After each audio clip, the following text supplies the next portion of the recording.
keluarnya roh dari jasad. Tapi jasadnya enggak meninggal, jasad Nabi tidak mati. Baru jasadnya syuhada saja masih hidup. Sayyidina Hamzah radhiyallahu taala anhu setelah 40 tahun kuburannya digali karena mau dibuat jalur perairan, dipindah. Ada salah satu alat gali yang kena tubuhnya, jenazahnya. Setelah 40 tahun masih mengucurkan darah segar.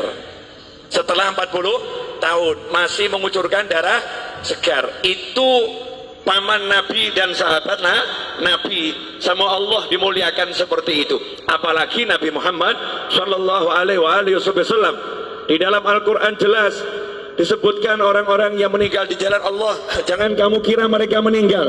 Justru Allah juga ngomong gak boleh mengira beliau-beliau meninggal. Bahkan yang ngasih nama hidup itu bukan saya. Yang ngasih nama hidup itu bukan ulama. Yang ngasih nama hidup itu bukan Nabi Muhammad SAW, tapi Allah sendiri yang mengatakan bal ahya, mereka itu sungguh hidup di sisi Allah Subhanahu wa ta'ala yurzakun. Dan bukan cuma hidup, ada yang hidup gak dapat rezeki, tapi ini hidup yurzakun, terus diberi rezeki oleh Allah Subhanahu wa ta'ala.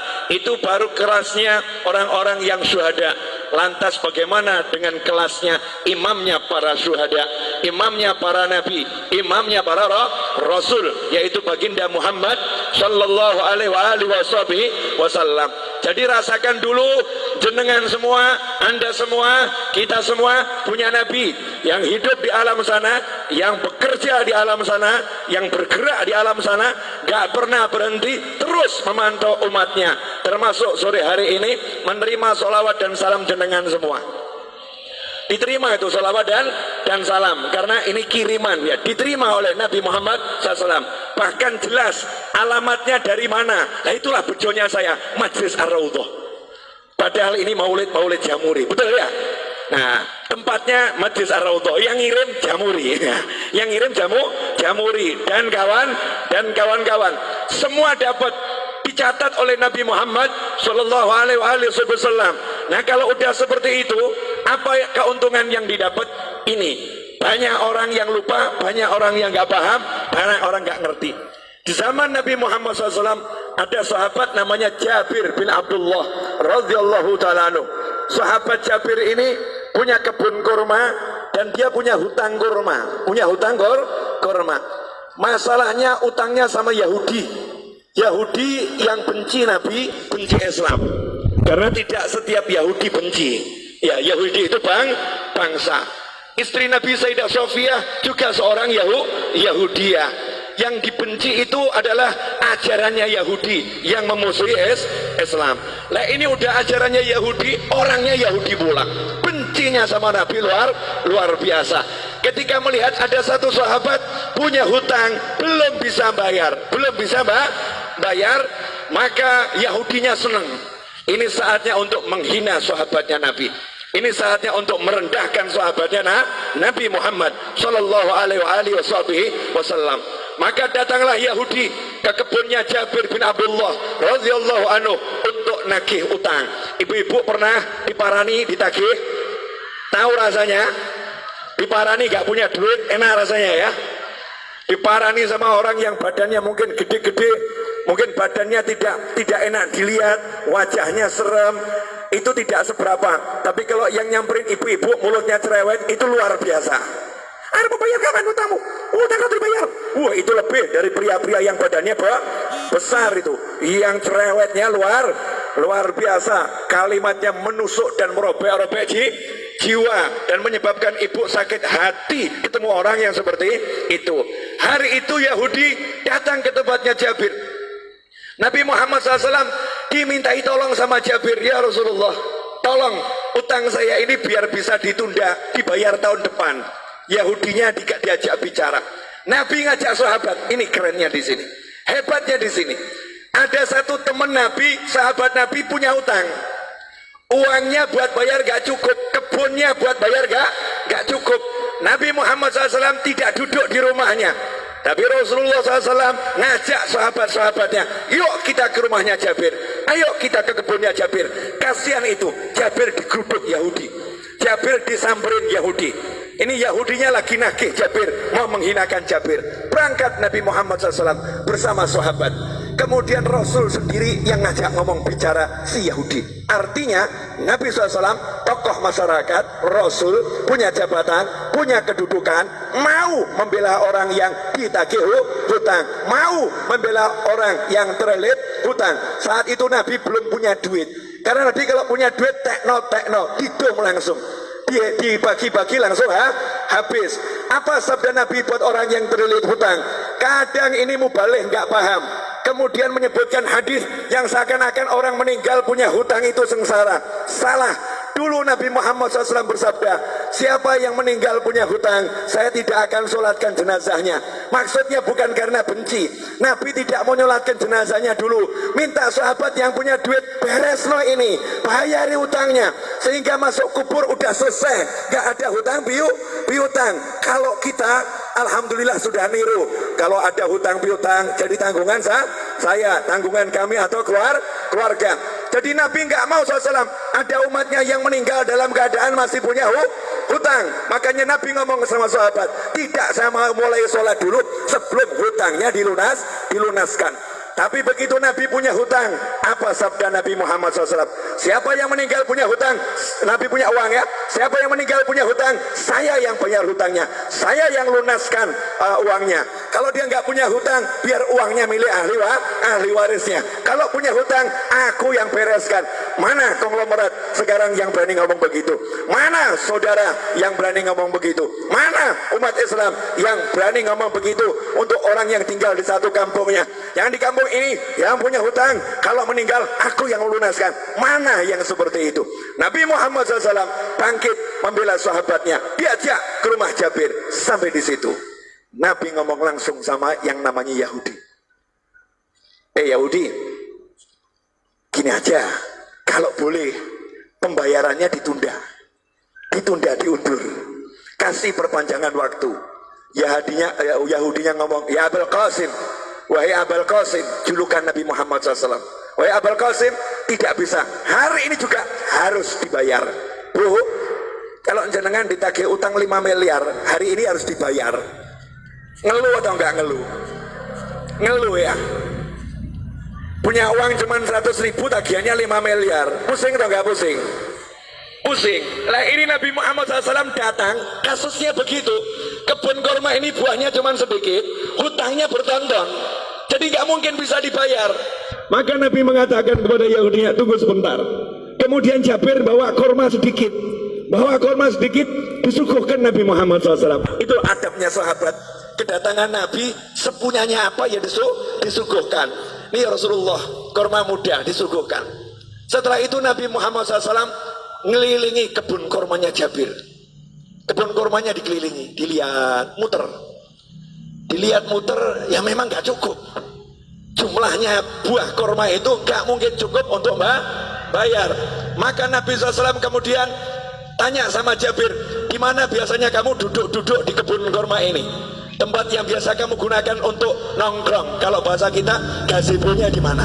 Ya gazebonya di mana? Rasulullah tanya, di mana itu? Di sini ya Rasulullah. Saya biasa berteduh di sini. Ya udah, saya tak tidur sebentar. Bayangkan ini, ditagih utang sama Yahudi, ditinggal tidur sama Nabi. Tiruan. Maksudnya apa? Utang nggak usah dipikirin. Yang nagih di depan ini ya, nggak dipikirin. Tinggal tidur Nabi Muhammad SAW. Ini nanti bisa dicek di Syarah Fathul Bari, Syarah Bukhari ya. Juga di kitab-kitab Syarah Bukhari yang lain. Tidur Nabi SAW, kemudian bangun, datangi lagi Yahudinya, karena masih maksa harus dibayar hari itu juga.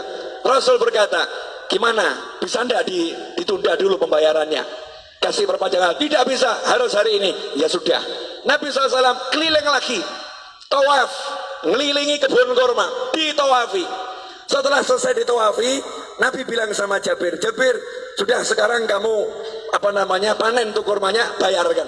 Panen, bayarkan. Saya tidur dulu. Nabi tidur lagi. Asik ya? Tidur. Bangun tidur, Nabi nanya sama Jabir, gimana? Udah beres? Beres ya Rasulullah. itu hutangnya kurma lunas semua. Bahkan ini kurma saya nggak berkurang, panennya lebih banyak dari panen bertahun-tahun ini nggak masuk akal ya Rasulullah. Disitulah Nabi bersabda, asyhadu anni Rasulullah, aku bersaksi aku adalah Rasulullah. Kalau bahasa kita, saya Nabi, saya Rasul. Rasulullah bangga dengan kerasulannya. Aku bersaksi aku adalah Rasulullah. Shallu ala Nabi, Allahumma shalli wa sallim alaihi. Pelajarannya apa? Pelajarannya banyak, tapi saya mau garis bawahi satu. Nah, kamu kalau ada masalah, nabimu mau buang. Kamu punya masalah, nabimu kamu singkirkan. Kamu punya masalah seperti nggak punya nabi. Sahabat ada masalah punya nabi. Sahabat ada masalah tahu punya rasul. Makanya yang ngomong sama nabinya, ngomong sama rasulnya. Nah, kalau sudah jadi sahabatnya nabi, jadi temannya nabi SAW, kalau punya masalah nabi selesaikan. Nah, kenapa kita sekarang ada masalah nggak selesai-selesai, nggak pernah menjadikan nabi sebagai teman, nggak pernah menjadikan nabi sebagai sahabat. Beda dengan para kiai dan habib-habib tempo dulu. Habib dan kiai tempo dulu itu tidak pernah mengajarkan pakailah pakaian dengan tangan kanan, melepas dengan tangan kiri, nggak seperti itu. Tapi para habib dan para kiai ngajari pakailah pakaian, bayangkan gimana Nabi pakai pakaian. Nabi kalau pakai pakaian tuh kamu bayangkan dulu. Nabi kalau pakai pakaian tangan kanan dulu, kalau melepas tangan kirinya. Rasulullah SAW kalau pakai sandal kaki kanan, kalau melepas kaki kiri. Bukan masalah kanan kirinya, tapi suruh bayangkan nabinya, suruh bayangkan rasulnya Muhammad Sallallahu Alaihi Wasallam. Nah, kalau kita udah seperti itu, jalan kita bayangkan gimana Rasulullah pakai sandal, kemudian jalan kita bayangkan bagaimana Rasulullah berjalan, duduk kita bayangkan bagaimana Rasulullah dulu SAW. Maka kalau kita punya hajat, ada masalah, tinggal ngomong, Kanjeng Nabi pengen beli rumah nggak punya duit, ngomong loh. Kamu kira ini semua jadi begini karena saya punya duit? Enggak. Tapi gara-gara saya rajin ngomong, ya Rasulullah, cucumu yang agak nyebelin di Solo ini, banyak dosanya, banyak salahnya, punya utang banyak, punya hajat banyak. Please, mintakan sama Allah, lunaskan. Mintakan sama Allah, selesaikan. Mintakan sama Allah. Lah kalau Jabir sahabat, Jabir itu sahabat, Nabi datang ngurusi. Masa saya cucunya nggak diurusi? Nggak mungkin. Masa saya cucunya nggak diurusin? Nggak mungkin. Lantas bagaimana dengan Anda? Beb, saya bukan cucu Nabi. Tenang, Anda semua bisa jadi saudara Nabi Muhammad SAW. Rasul dalam hadis mengatakan, sungguh saya kangen sama saudara saya. Maka sahabat ngomong, ya Rasulullah, kan kami ada di sini, kami saudaramu, kok dicari? Kenapa? Saya nggak cari kalian, kalian sahabat saya, bukan saudara saya. Lantas siapa saudaramu ya Rasulullah SAW? Orang-orang yang lahir nanti belum pernah lihat saya, tapi percaya sama saya, iman sama saya, bahkan rela kehilangan harta dan keluarganya demi sekali melihat saya. Itulah saudara-saudara saya. Saya kangen pengen melihat beliau-beliau itu. Bayangkan, Nabi belum pernah ketemu kita, wujud kita belum ada, sudah dikangeni, dikangeni. Lah kalau kita sekarang bisa kangen sama Nabi dengan baca sholawat berjanji, maulid tiba, kemudian burda, simtudurar dan semisalnya, kita sholawatan sama kangen, berarti kita jadi kelompok saudara Nabi Muhammad SAW. Dan saudara sama saudara itu pasti saling membela, pasti saling mendukung. Kalau udah begitu, kamu punya masalah, insya Allah nggak punya masalah. Saya punya masalah, insya Allah nggak punya masalah. Kenapa? Yang turun tangan langsung Nabi Muhammad Sallallahu Alaihi Wasallam, yang menyelesaikan langsung Rasulullah SAW. Nah, biar Rasul mau turun tangan, biar Rasul mau menyelesaikan, saya kasih tip satu, gak usah banyak-banyak. Mau Bu? Wani biro. Ya karena ini urusannya urusan masalah. Banyak orang zaman sekarang kan penuh masalah, bingung solusi. Gampang. Ilmunya orang tua. Pegang tasbih, baca nariyah 4.444 kali. Pegang tasbih, baca munjiah 1.000 kali. Solawat, pegang solawat, solawatin masalahmu. Ada orang ngomong, Beb, ini kan urusan dunia, masa solawat dipakai urusan dunia? Loh, kamu tuh masa urusan dunia mau pakai apa kalau nggak pakai takwa? Urusan dunia itu diraih dengan takwa. Kamu punya hajat pengen kabul harus doa. Doa nggak pakai solawat nggak diterima sama Allah.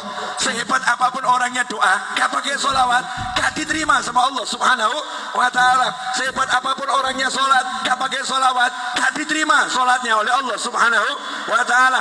Sehebat apapun orang khutbah Jumat, nggak pakai solawat, nggak diterima oleh Allah Subhanahu wa Ta'ala. Kalau hidupmu nggak ada solawat, nggak diterima oleh Allah Subhanahu wa Ta'ala. Dan kalau kamu hanya ingat Allah, nggak mau ingat Nabi Muhammad SAW, Islammu ditolak oleh Allah Subhanahu wa Ta'ala.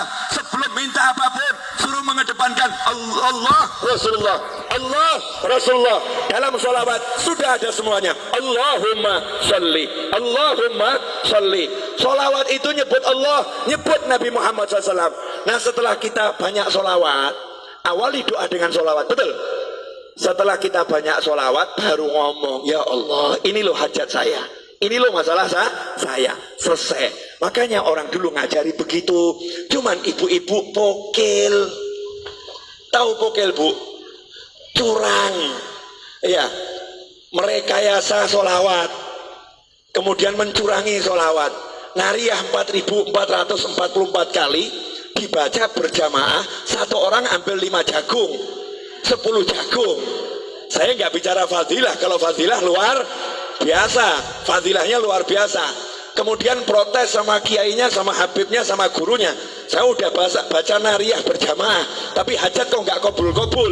Habibnya jawab kabul, cuman kabulnya juga berjamaah, jadi dicicil saudara-saudara. Kabulnya dicicil, diangsur. Kalau pengen kabulnya cespleng, ya kamu sisakan waktu khusus. Minta izin sama suamimu. Ya, suami, kamu butuh mobil, butuh rumah, butuh utang lunas. Iya, dah kamu urus anak-anak, aku izin ngurung diri di kamar 5 jam. Jangan diganggu. Ngapain? Mau nariyah. Pegang tasbih, baca nariyah 4.444 kali. Setelah itu keluar ngomong sama suami, jangan kamu pikir lunas hutangmu. Niru Nabi tidur.